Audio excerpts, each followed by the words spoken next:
ইসলামী ভাইরা, আল্লাহ সুবহানাহু ওয়া তাআলা আমাদেরকে এই পৃথিবীতে প্রেরণ করেছে আল্লাহ সুবহানাহু ওয়া তাআলা ইবাদত করার জন্য। ইবাদতের মূল উদ্দেশ্য আমাদের এই পৃথিবীতে আল্লাহ সুবহানাহু ওয়া তাআলা আমাদেরকে প্রেরণ করেছে।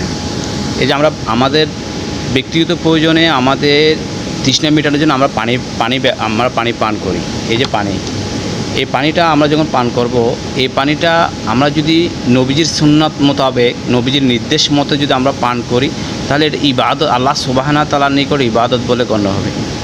যে না, পানির মধ্যে যে 6টি সুন্নত রয়েছে, নবীজি 6টি সুন্নতের কথা আমাদেরকে উল্লেখ করেছেন, নির্দেশনা দিয়েছেন, সে অনুপাতে যদি আমরা পানিটা পান করি, তাহলে পানিটা হবে ইবাদতের, পানিটা পান করাটা ইবাদতের মধ্যে শামিল হবে। যদি আমরা অনেক সময় দাঁড়িয়ে পানি পান করি, তাহলে এটা কিন্তু ইবাদতের মধ্যে হবে না, আপনার শুধু পানি খাওয়া হবে। এই যে কোল্ড ড্রিঙ্কস, আমরা অনেক সময় কোল্ড ড্রিঙ্কস পান করি, অনেক সময় দাঁড়িয়ে দাঁড়িয়ে আমরা পান করি, এটা কিন্তু আপনার ইবাদত হবে না, পানি পান করা হবে, কোল্ড ড্রিঙ্কস পান করা হবে। আসুন আমরা নবীজির নির্দেশ মতো আমাদের জীবনটাকে পরিচালিত করি।